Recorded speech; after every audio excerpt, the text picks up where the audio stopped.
Hi there, I'm Joe Dudek, president and founder of Keyhole Marketing. And I'm Shannon Jarek. I work for Keyhole as the assistant brand manager. And this is Metaphorically Speaking, a podcast that explores the mysterious side of marketing.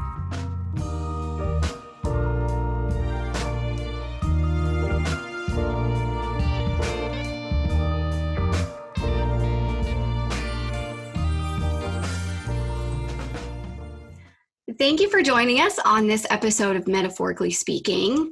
It is going to be a little bit of a unique one today, and that's because our world is just in a unique state.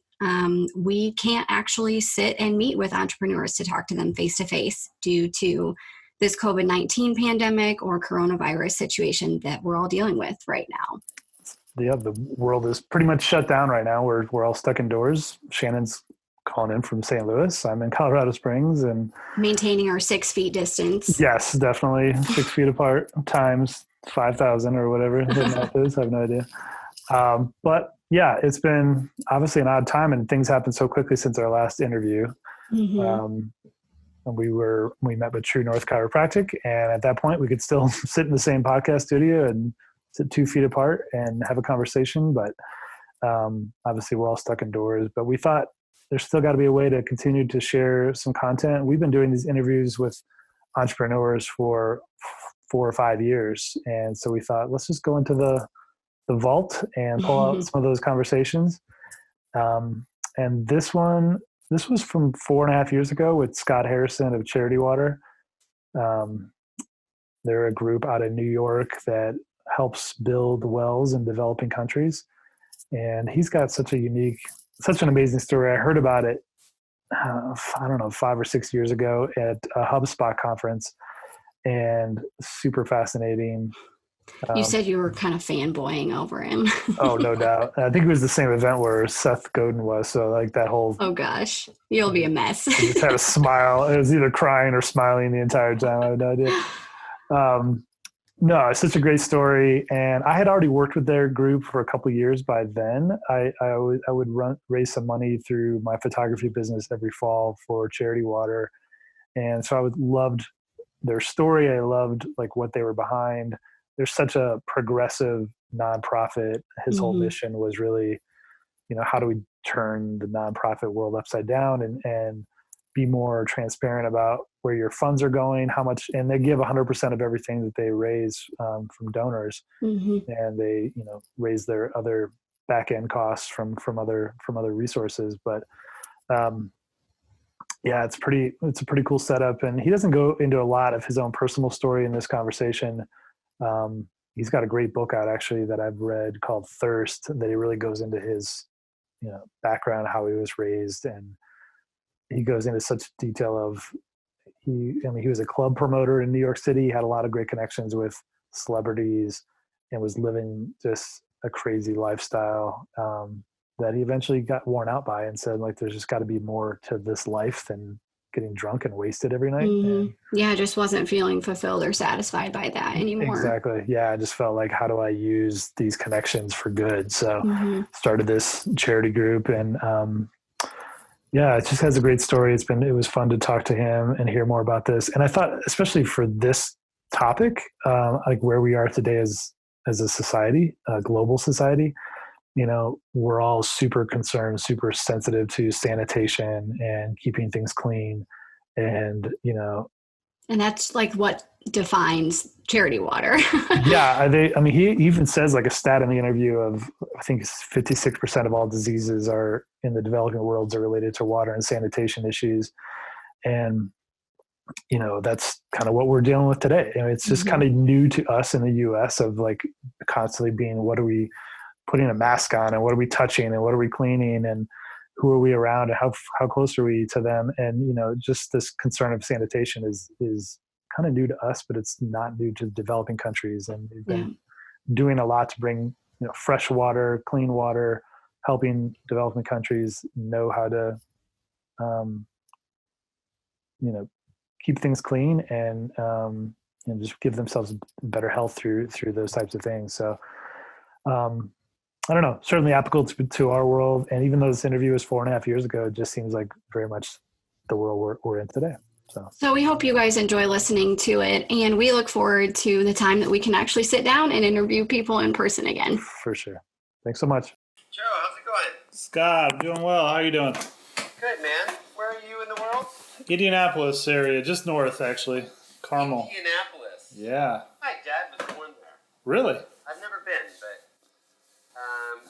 he lived there, and he was either born in Cincinnati and raised in Indianapolis, or born in Indianapolis and raised in Cincinnati. I should know that, but it was many, many years ago. Oh, yeah. 5 years ago.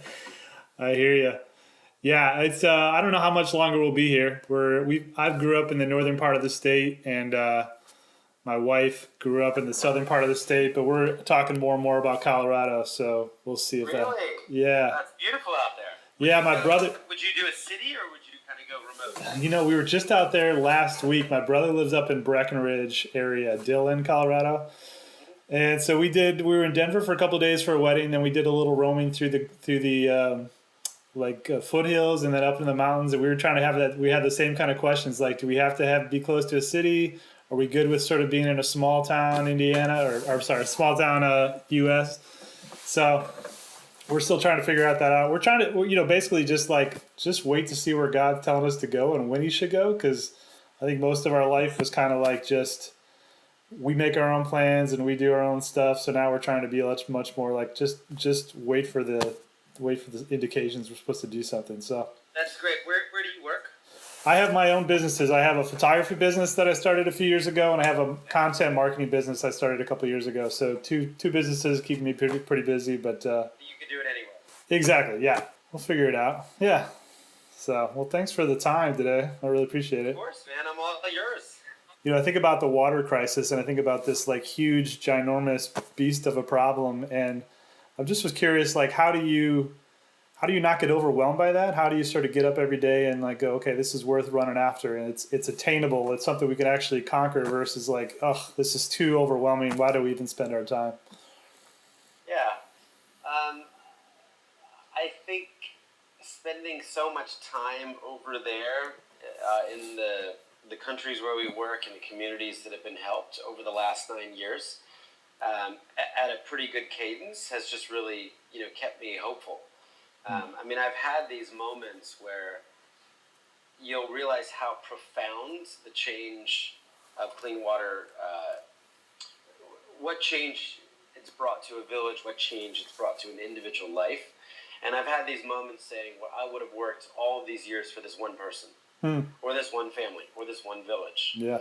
And, if we look back now on 9 years, it's 17,000 villages and 5.5 million people. And we can fill up stadiums, and it's now more than small states. So I think it was funny. This is a little off topic maybe, but Yeah. That stupid starfish story that everybody talks about? Yeah. Yeah, like the kid throwing the starfish in. And I heard an interesting take on that last week. I was at Catalyst, and I can't remember who was talking about this, but someone was saying that the thing that always pissed them off about that story was that the guy was alone. And if there had been 100 people out there throwing starfish, there'd be no starfish.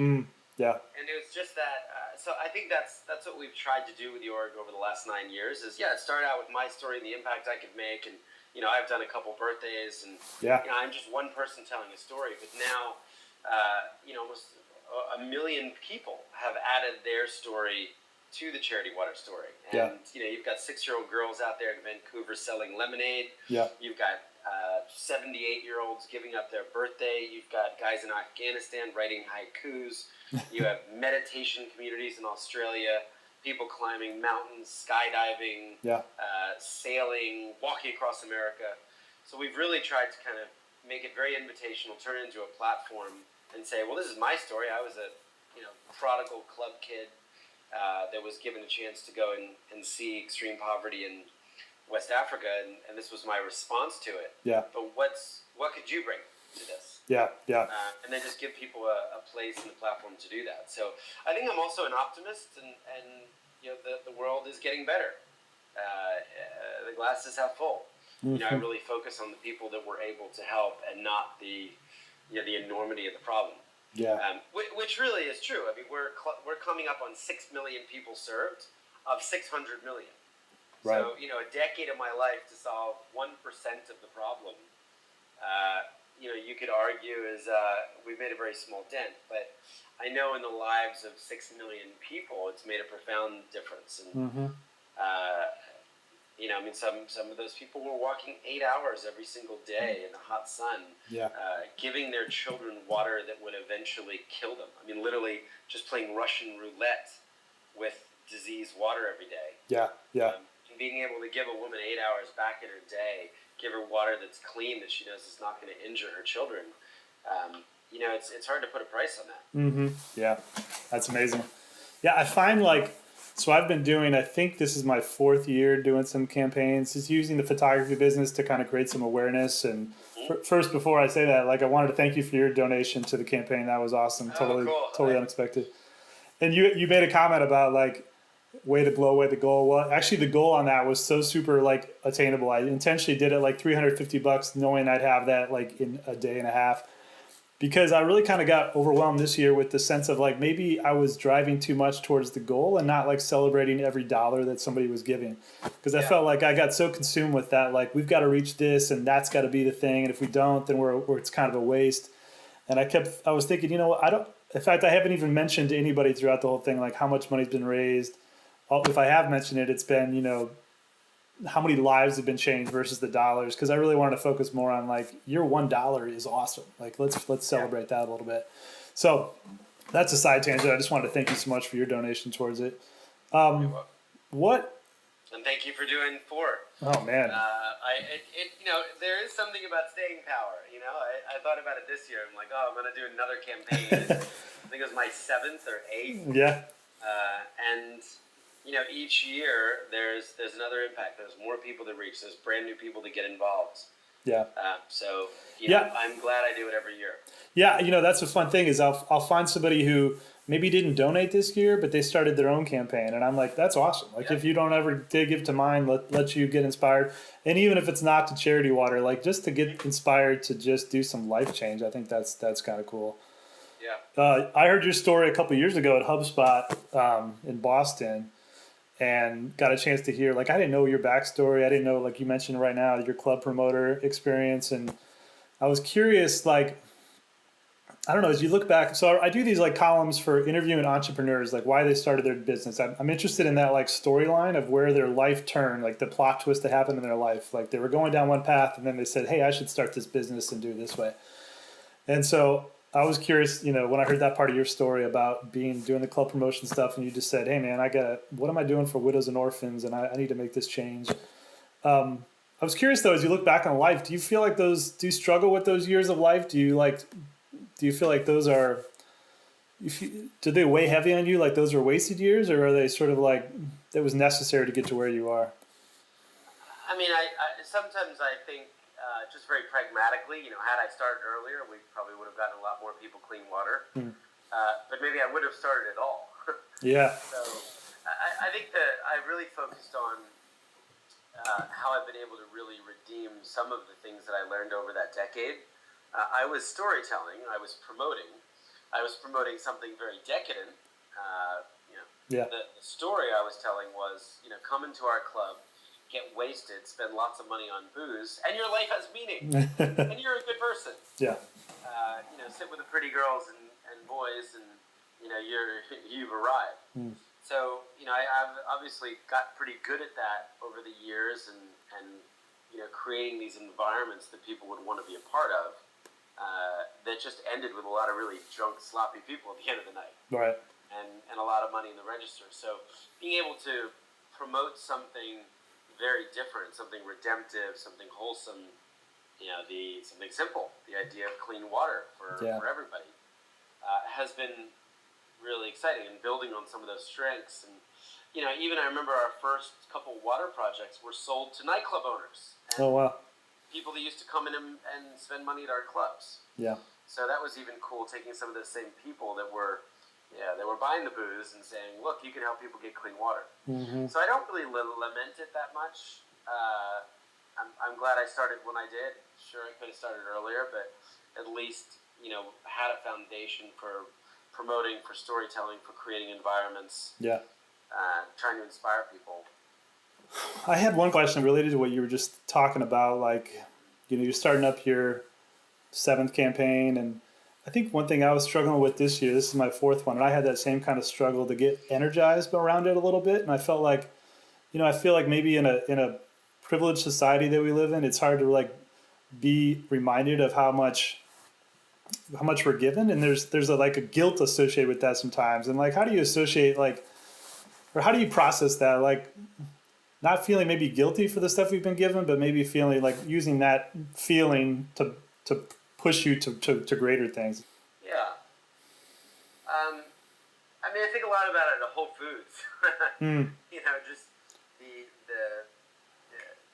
the contrast of, spending a week in the Sahel desert of Niger where it's 120 degrees and it's so hot I literally can't. Everybody just goes under trees and checks out for a few hours, and you look around and nothing grows. If the community if the people were living on $1 a day, you have no idea where the dollar would come from. Yeah. To $11.99 craft beer, and right. For a single bottle, exactly. Good cheese and fish on sale. And I do draw those comparisons at some point. I think, look, my wife and I have tried to be really generous. We've tried to be, we try to just give a lot. I'd say we give 20% of our income at least every year. So I think there's a sense of just, as long as we keep the money going out, and we're both on nonprofit salaries. And, right. We're not wealthy by any stretch of the imagination, especially in the world that we're surrounded by. But in those terms, we really are wealthy. Yeah.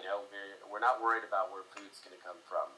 When my kid gets sick, I have a $50 copay and I can take him to the hospital. Yep. So I think there's a lifestyle of gratitude, and then just trying to make sure that we're constantly just saying yes to giving as people are asking. And then we're looking for opportunities to give to a local homeless shelter, or give to a friend's birthday campaign, or give to another organization. We love supporting the overheads, even in small ways, of other organizations. Yeah. What are the things that kind of stand out when you think about, okay, I'm going to give to this organization? What are some of the things that you look for? You think about your donors who give to Charity Water, and you're thinking like, how do we inspire them, or what? Yeah, it's so different because I could care less about the efficiency of an organization, really. For someone who's built we're all about fiscal transparency and efficiency and getting the most out of dollars. I just care about people, really. So I want to give to support a social entrepreneur or someone who started a charity because they believe passionately in the cause. So I'm not looking at their 990s before I'm going to write a $500 or $1,000 check. Yeah. I want to encourage them with a gift. I want them to be able to do more work. Yeah. I hope they're efficient. I hope they're being good stewards of the money. But that's not where I start. It really starts from a place of just, I love what you're doing. Here's $100, here's $500, here's $1,000, whatever we can give. Yeah. And by the way, use this to pay for the stuff that nobody else wants to pay for, because we believe in you. You need to go buy a new copier, if you need toner, if you need to pay your phone bills. I would rather that my money goes for that. I don't need a kid in an orphanage writing me letters every month. That's an easy thing. Right. So, go sell that idea to someone who doesn't trust you, and who doesn't want to serve your mission in that same way. Yeah. Well, yeah, you feel the pain of the overhead costs, and you can relate to that for sure. I'm not a charity skeptic. Yeah. I'm not I think less money needs to be locked up in bank accounts and 401ks and balance sheets, and more money needs to be unlocked so it can actually be put to good. One last question, just more of a personal thing. It's been fun to watch. You and I met for 5 seconds in your office earlier this summer. Lindsay and I brought Quinn in there. We were visiting New York and visited Kate. And I know you're a dad now. I've changed a lot personally, I think, as a person being a dad. How has fatherhood changed you as a person in one, and also business owner? What are some things you've seen? I think with respect to the work, I've always seen parents react in a more visceral way, I think, than I did even, to some of these images of kids drinking dirty water. Just that thought of Yeah, what if that was all you had? Like, what if you had to give brown viscous water with leeches to your child? Yeah. When you sub in your child for that child, it's a deeper, more visceral, shocking, horrific response. I mean, you only want the best for your kids. You want to protect them.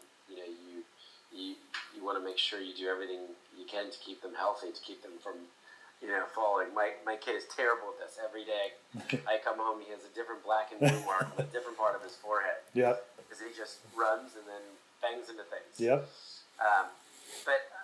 So I think it's made me look at the work, from the eyes of a father or a mother, or a family just living with no options, but to basically serve up their kid potential death. Yeah. Every day. Yeah. I mean, it's you're damned if you do, you're damned if you don't. You can't not give your kid water, and if you give your kid water from the swamp, there's a good chance they die of diarrhea. 56% of all of the disease throughout the developing world, 56%, all water and sanitation related. So, there's a slew of stuff that get killed. I think, I'm working a little less hard, to be quite honest. I'm spending more time at home. Yeah. It's been a very long, almost a decade, so 9 years of charity water, and I'm around. I'm present. We moved really close to the office.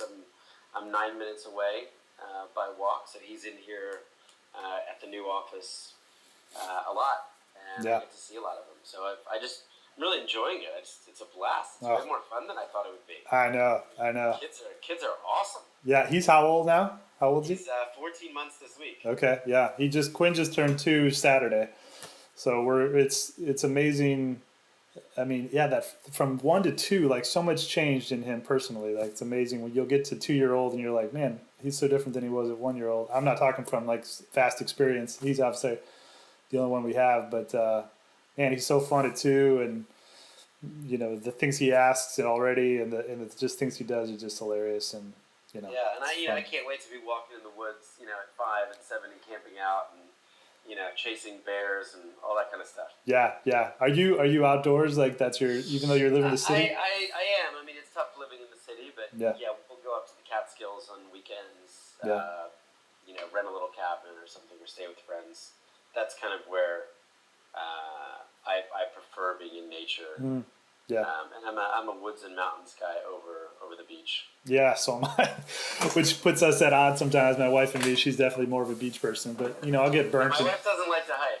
Oh, okay, yeah. I'm always trying to entice her, with some destination at the end of the hike, but she's not a hiker, and I love it. Yeah. Hey, I really appreciate the time, Scott. I don't want to hold you up from your day. And did you saw our new office or old office? Your old office. Yeah, I've been to your old office a couple times. The next time you're here. Yeah, you were just relocating. That was Quinn's first take-in of New York, so that was kind of exciting to watch him. He's just so wide-eyed and just taking in all the sights and sounds. So awesome. Cool. Thanks so much again, Scott. And cool, man. God bless, and love to your family. Thanks so much. The next time you're here. I appreciate it. Will do. You've been listening to Metaphorically Speaking. If you've enjoyed this episode, please rate us on iTunes and subscribe on your favorite podcast app. For more information and to check out our full library of entrepreneurial interviews, visit keyholemarketing.us.